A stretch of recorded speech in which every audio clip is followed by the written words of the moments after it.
اب یہ کیا کوشش کر رہے ہیں؟ میں قوم کے سامنے آخر میں یہ بات رکھنا چاہتا ہوں، ان کی کوشش کیا ہے؟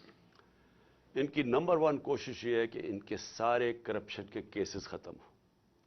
مجھے بڑے افسوس سے کہنا پڑتا ہے کہ ان کو NRO 2 دیا گیا، اور جس نے دیا ہم سب جانتے ہیں کس نے ان کو NRO 2 دیا۔ NRO 1 جنرل مشرف نے دیا، NRO 2 ادھر جو ملک کا طاقت میں تھا اس نے دیا، اور اس کی وجہ سے کیا ہوا ہے کہ سارے کرپشن کے کیسز ان کے ختم ہو رہے ہیں ایک ایک کے، اور وہ کرپشن کیسز جو ان کے دور میں بنے ہوئے تھے، یہ کیسز ہمارے دور میں نہیں، سوائے شہباز شریف کے کیسز جو FI کا کیس تھا، اور جو وہ TT کا کیس 24 ارب کے جو اس خاندان پہ کیسز تھے، باقی سارے کیسز ان کے پرانے کیسز تھے۔ سارے کیسز باری باری معاف ہو رہے ہیں۔ انہوں نے NRO 2 اپنے آپ کو NRO 2 جو کہ اسمبلی کے اندر قانون پاس کر کے جو نیب میں ترمیم کی ہے، اب یہ سب بچ جائیں گے، اور یہی مقصد ان کا آنے کا تھا۔ ملک کا پھر سے ان کو کوئی فکر نہیں ہے کہ ان کے پیسے باہر پڑے ہیں، تو ان کو کرپشن کے اپنے کیسز معاف کروائیں گے ایک ایک کر کے۔ ہر روز ہم دیکھتے ہیں کہ کبھی وہ پہلے مریم بچ گئی، پھر اس کے بعد وہ اسحاق ڈار آیا، وہ ڈرائی کلین ہو گیا، اس کے بعد اب یہ رانا ثناء اللہ کو بھی انہوں نے فیصلہ کیا کہ جی یہ تو بالکل ہی صاف اور شفاف ہو گیا، اور پھر اب سلمان شہباز صاحب لندن سے واپس آ رہے ہیں، جو کہ مفرور تھا۔ کس چیز پہ مفرور تھا؟ کیونکہ یہ اس کی کمپنی تھی رمضان کا، یہ ڈائریکٹلی اس کا CEO یا ڈائریکٹر تھا۔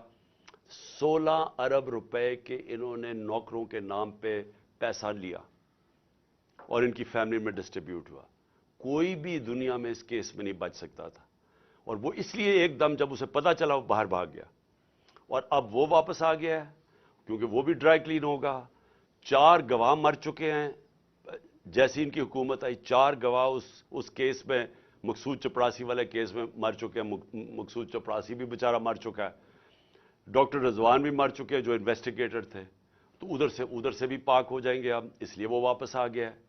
اور جو TT کے کیس ہیں، جو انہوں نے فلود والا اور وغیرہ کے نام اور پتہ نہیں چینی والا کے نام پہ جو کبھی پاکستان سے باہر بھی نہیں گئے تھے، انہوں نے ان کے پاسپورٹ لے کے تو اربوں روپیہ ان کے نام پہ پاکستان منگوایا، وہ بھی اب سارے کیسز میں ڈرائی کلین ہو جائے گی، کیونکہ نیب کا اپنا اوپر آدمی انہوں نے رکھ دیا ہے، FIA کا انہوں نے اپنا دونوں ادارے تباہ کر دیے ہیں صرف اپنے آپ کو بچانے کے لیے۔ اور باقی ان 2 اداروں کا یہ کام اب ہے کہ کیوں یہ ٹائم چاہتے ہیں؟ یہ ٹائم اس لیے چاہتے ہیں کہ تحریک انصاف کے اوپر کیسز کیے جائیں، عمران خان کو ڈسکوالیفائی کیا جائے، کیسز ڈھونڈو کسی طرح اس کو ڈسکوالیفائی کیا جائے۔ اپنا انہوں نے ایک بددیانت دار الیکشن کمشنر بٹھایا ہوا ہے۔ کبھی کسی ملک کی تاریخ میں ایسا نہیں ہوا کہ وہ ایک آدمی 2.5 سال سے ہمارے خلاف فیصلے کر رہا ہے۔ ہم 8 دفعہ عدالت میں گئے ہیں اس کے فیصلوں کے خلاف، انہوں نے اوور ٹرن کر دیا، اس کے فیصلے رد کر دیے۔ ہم سپریم جوڈیشل کاؤنسل میں اس کو لے کے گئے ہوئے ہیں، ہم نے اس کے اوپر کیسز کیے ہوئے ہیں، ہمارے کیسز نہیں سنے جا رہے ہیں، اور وہ ہمارے اوپر کیسز پہ کیسز کیے جا رہے ہیں، اور صرف ایک پوائنٹ ایجنڈا ہے کہ مجھے ڈسکوالیفائی کرے اور ہماری پارٹی کو نقصان پہنچائے۔